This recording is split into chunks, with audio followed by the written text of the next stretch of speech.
A medieval peasant did not grow up expecting to understand war. War was not explained to him as a political struggle, a territorial dispute, or a matter of royal ambition. It did not arrive wrapped in reasons. It arrived as an interruption. Most peasants lived and died within a narrow radius of land. Fields they worked, paths they walked, churches they entered, graves they dug. Their world was not abstract. It was immediate. Soil, weather, hunger, obligation. Power existed above them, but it was distant, impersonal, and largely unseen. Kings ruled somewhere else. Lords governed through intermediaries. Authority was felt more than it was understood. Names mattered little. The king's name, the cause of a distant conflict, the lineage of noble houses, these things did not shape daily survival. What shaped life was the rhythm of labor and the certainty that one's body belonged in part to others, to the land, to the Lord, to obligations inherited at birth. When war came to such a world, it did not come with explanation. It came with orders. A call to arms was rarely framed as a choice. It was delivered through village officials, manor courts, or armed retainers who spoke with the authority of those above them. The message was simple. Men were needed.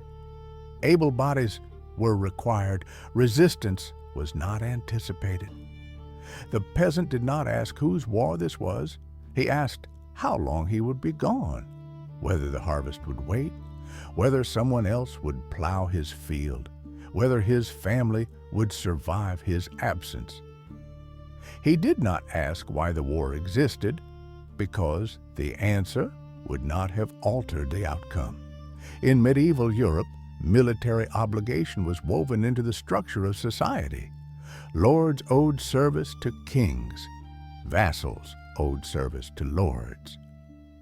At the bottom of this chain stood the peasantry, bound not by contracts they had signed, but by customs they had inherited.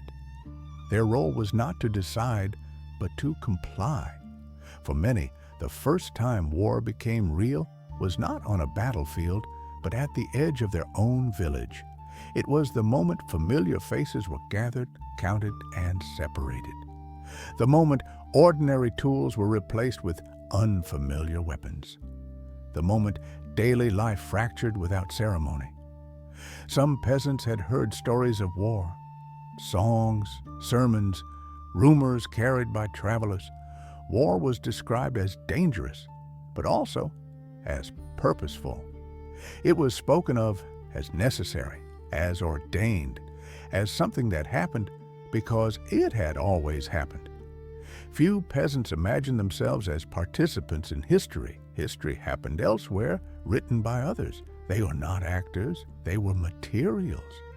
When they were sent to fight, it was often under banners they did not recognize, for causes they could not articulate. Territorial disputes between nobles, dynastic claims, broken alliances. None of these abstractions translated easily into the language of the field or the hearth. Instead, war was explained in terms that felt closer to home: duty, obedience, protection. Sometimes, faith. A lord might say the land was threatened. A priest might say God demanded defense against enemies. A village elder might say refusal would bring punishment. The justifications varied, but the outcome was the same. The men would go. Not all were dragged by force. Some went because they were told it was required. Others because refusal meant fines, imprisonment, or violence.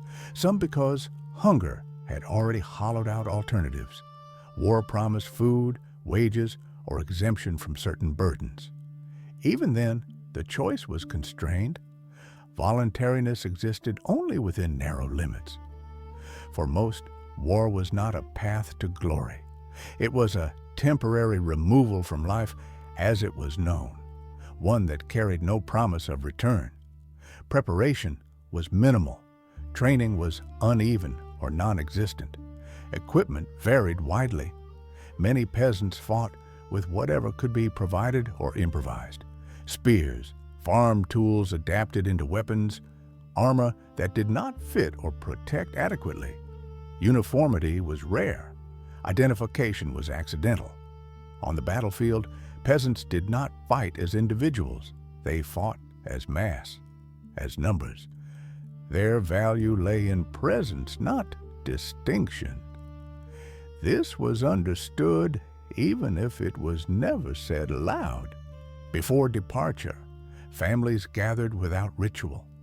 There were no formal goodbyes, no ceremonies acknowledging the possibility of death. Medieval life was already steeped in loss. To dramatize departure would have been to invite fear openly. Wives watched husbands leave without knowing where they were going. Mothers watched sons disappear into obligations they themselves had once inherited.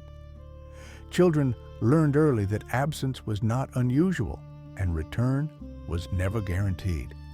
There were no letters exchanged. Literacy was rare. News traveled slowly and unreliably. Once a man left his village, he entered a space where his existence became uncertain. If he died, his death might never be reported clearly. No body would return. No marker would be placed. His absence would simply become permanent.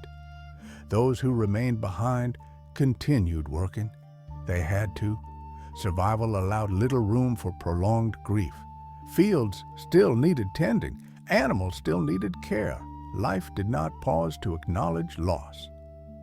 For the peasant who marched to war, fear was rarely theatrical.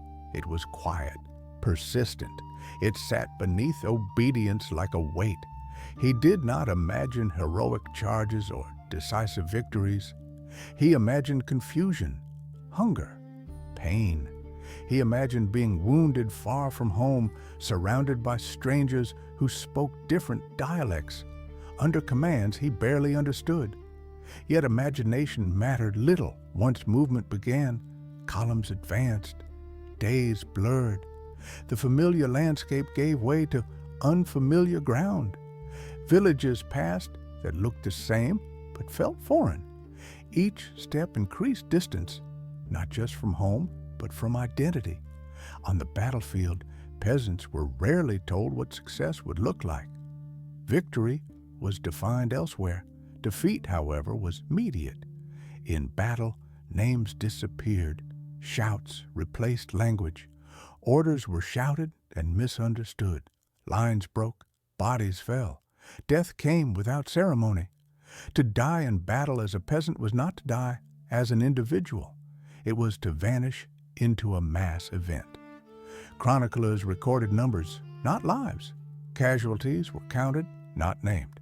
A peasant's death rarely altered the outcome of a war. It altered only the shape of a family that would never fully recover. And yet, even this did not always register as injustice. Medieval society was structured around hierarchy. Unequal risk was normalized.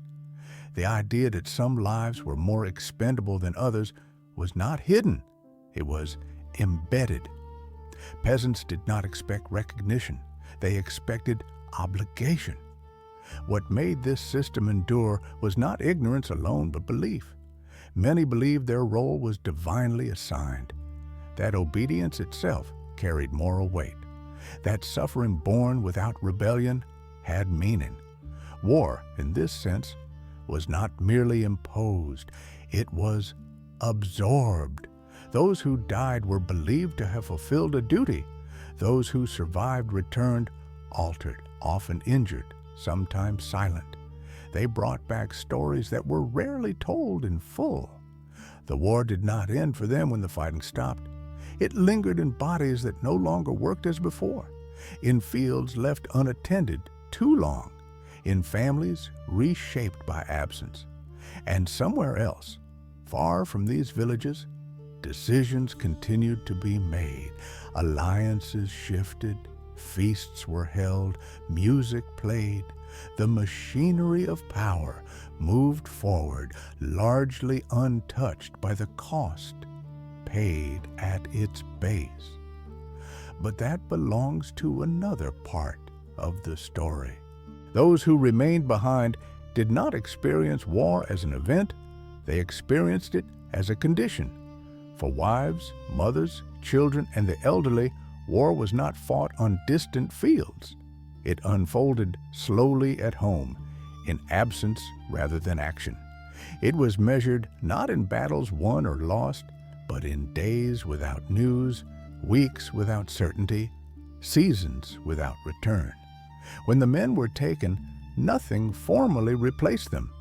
There was no system designed to absorb their absence.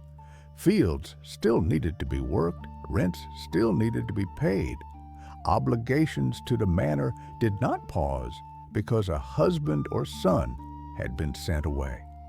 The household adjusted because it had to. Women took on additional labor without acknowledgement. Children were pushed into adulthood early.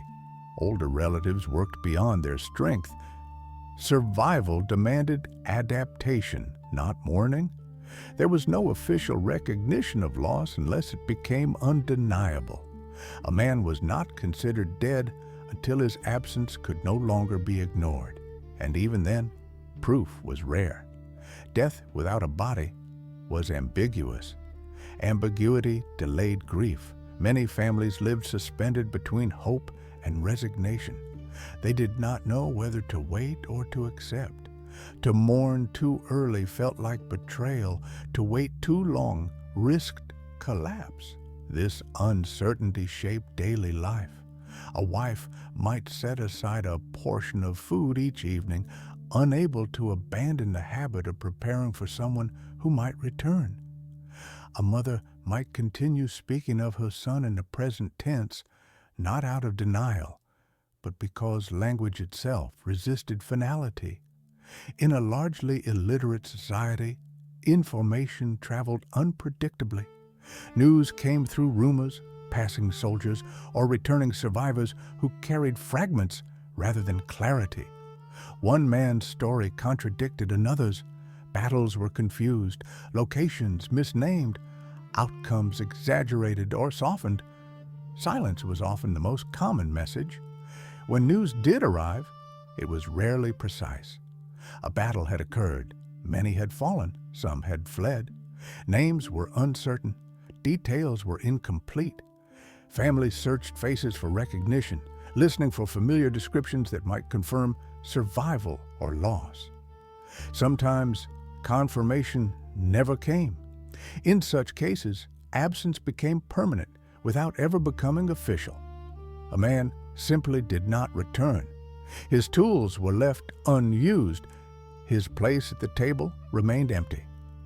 Over time, the household reorganized around that emptiness, but it never fully closed. Medieval law struggled to address this uncertainty. In some regions, widows could not remarry without proof of death. Property rights were suspended. Lives were held in limbo by lack of information. War disrupted not only families, but legal identity itself. Children grew up with fathers who existed only as memory or rumor. Some were told their fathers had died bravely. Others were told nothing at all. Silence protected adults from having to invent meaning where none was clear. Grief, when it came, was private and restrained. Medieval life did not allow prolonged withdrawal. Emotional endurance was not praised because it was healthy, but because it was necessary. To collapse under grief was dangerous. There was work to be done. Hunger did not wait. Rent collectors did not accept sorrow as payment. Religion offered language for loss, but not relief from responsibility. Death was understood as part of divine order. Those who died had been called. Those who lived were expected to continue. Public mourning rituals existed, but they were modest. The scale of war made individual ceremonies impractical. Loss was normalized not because it was painless, but because it was constant. This normalization did not mean indifference, it meant compression. Pain was folded inward, carried quietly, and expressed only when necessary. Tears were shed in private. Fear was shared in whispers. Anger rarely found a target close enough to reach. For many women, war introduced a new kind of isolation. Authority remained male, but male presence vanished. Decisions had to be made without formal power. Negotiations with lords, officials, or creditors were conducted from a position of vulnerability. Widows and abandoned families often depended on communal charity, but such support was uneven. Villages under strain could offer little beyond sympathy. Survival became precarious. Children were particularly exposed. Malnutrition increased. Education, already limited, was interrupted. Young boys learned early that their future included obligations they could not refuse. Girls learned endurance. What is often absent from medieval accounts is outrage, not because it did not exist, but because it had no outlet. The system that demanded sacrifice was distant, abstract, and reinforced by law, custom, and belief. Blame was difficult to locate. Kings were unseen. Lords were intermediaries. God was invoked as explanation rather than target. As a result, grief did not transform into rebellion. It transformed into acceptance. Acceptance, however, should not be confused with consent. Those left behind understood quietly that their losses were not shared equally. They knew that some households absorbed war as tragedy, while others absorbed it as strategy. They noticed that life elsewhere continued uninterrupted. Harvest festivals were still held on noble estates. Feasts marked religious calendars. Weddings occurred among those untouched by conscription. Music played. Wine was poured. The contrast was not always visible, but it was felt. A peasant household marked time by absence. A noble household marked time by continuity. This difference shaped perception more than ideology ever could. When survivors returned, they rarely spoke easily. War did not produce stories meant for domestic spaces. Violence resisted language. Trauma had no recognized vocabulary. Injuries were visible, but explanations were sparse. A limp required no elaboration. A missing hand spoke for itself. Silence became the default response. Families learned to live alongside altered men. Roles shifted again. Expectations adjusted downward. Gratitude replaced ambition. Those who returned alive were considered fortunate, regardless of condition. Survival itself was achievement enough. But survival did not erase loss. It layered it. The war ended for households not with victory announcements, but with gradual realization. The realization that no further news would come, that waiting had ended not because answers had arrived, but because hope had exhausted itself. This moment was rarely dramatic. It arrived quietly, like winter.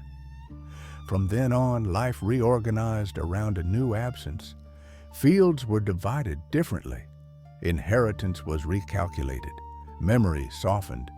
And still, somewhere else, decisions continued. War was declared finished. Treaties were signed. Territories adjusted. Power recalibrated. For those who waited, these events carried little meaning. They did not restore what had been taken. They did not explain why it had been necessary. The families left behind did not ask who had won. They asked who was gone, and often no one answered. On the battlefield, nothing resembled the explanations given at home. Whatever language had been used to justify departure, duty, faith, protection, did not survive contact with reality. War revealed itself not as a moral event, but as a physical one. Noise, confusion, exhaustion, and fear replaced every abstraction. Peasants did not fight within a clear narrative. They fought within conditions. Commands were shouted in unfamiliar accents. Banners were lost in smoke and movement. Lines collapsed without warning. Retreat and advance blurred into the same chaos. For many, the battlefield was not understood as a place where something was decided. It was a place where something happened to them. Death arrived unevenly. Some fell immediately. Others were wounded and left behind, unheard. Many died later of infection, exposure, or neglect. Survival depended as much on chance as on strength. No one explained what success looked like. Victory was declared elsewhere. Those who died did not die as individuals. They died as part of a count. Chroniclers recorded numbers because numbers served power. Names did not. 1,000 dead could be written. 1,000 lives could not. A peasant's death did not interrupt strategy. It did not delay negotiations. It did not require acknowledgement beyond arithmetic. Bodies were cleared when possible. When not, they were left. The land absorbed them without ceremony. Meanwhile, at the same time, life continued far from the field. In halls built of stone and insulated by privilege, war appeared differently.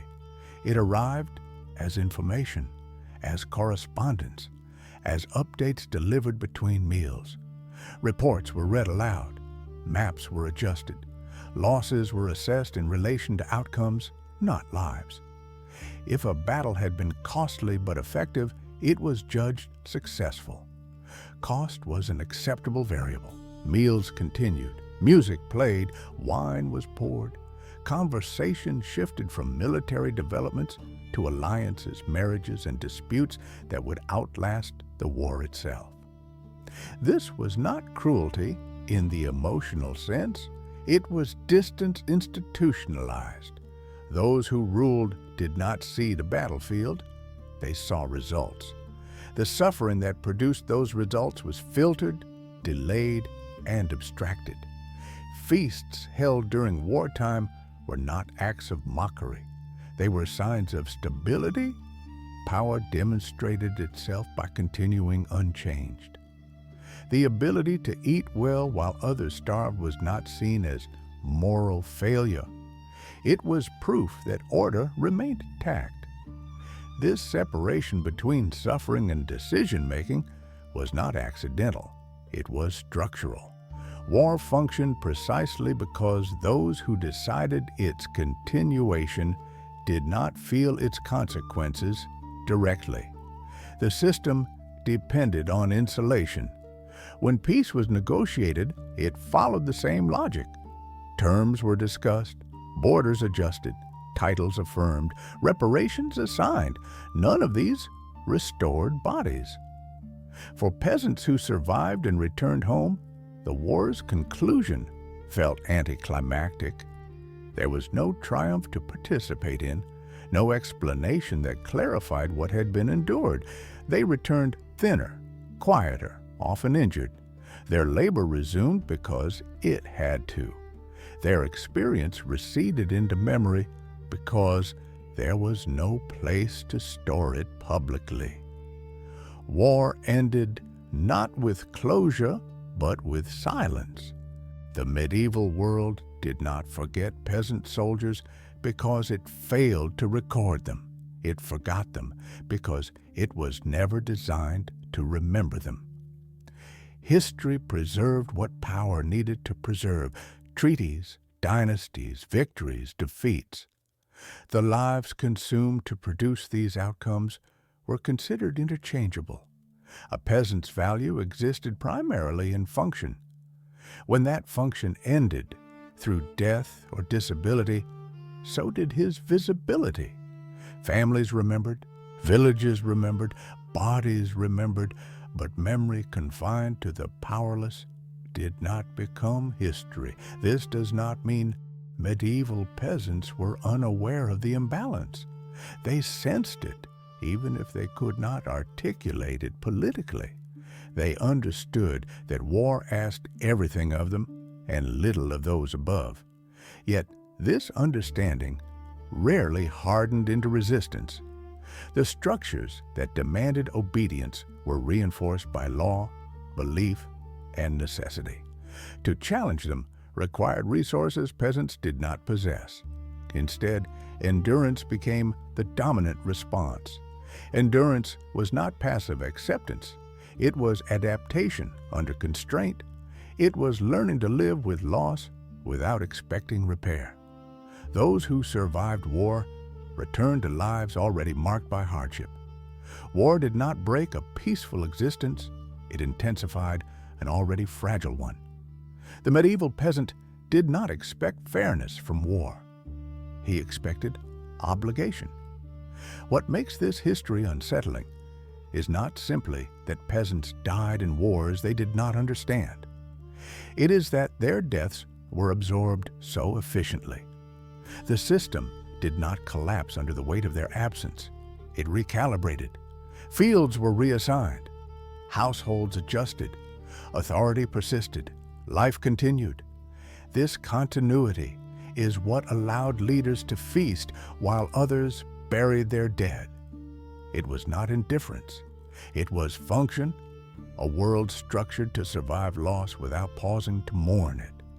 From a modern perspective, this appears brutal, and it was, but it was also coherent. The medieval world did not imagine war as a tragedy to be avoided at all costs. It imagined it as a mechanism of order, one that required sacrifice, and that sacrifice was expected to come from below. Peasants were not asked to understand war. They were asked to endure it. Those who died did not die for ideals they had chosen. They died because they were available, because their bodies were accessible to power. Their families did not receive explanations. They received absence, and the world moved on. This is not a story of villains and victims in the modern sense. It is a story of structure, of how distance protects decision makers and proximity destroys those without choice. In the medieval world, war was not experienced equally. Some lived through it as policy. Others lived through it as disappearance. The peasants who marched without knowing why were not anomalies. They were the foundation. Their silence is not proof of consent. It is evidence of how thoroughly their voices were excluded. They fought wars whose names they never learned. They died for causes they could not explain. And when they were gone, the world they supported did not stop. That, more than cruelty or ignorance, is what defined their place in history. They were not remembered because they were never meant to be. And yet, everything stood on them.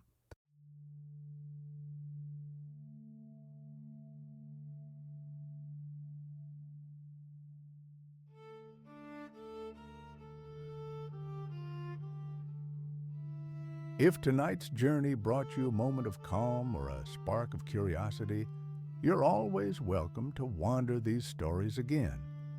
There will be more tales waiting here, quiet histories, forgotten paths, and gentle echoes from the past. Whenever your evening calls for a peaceful escape, you know where to find me. Rest well, traveler.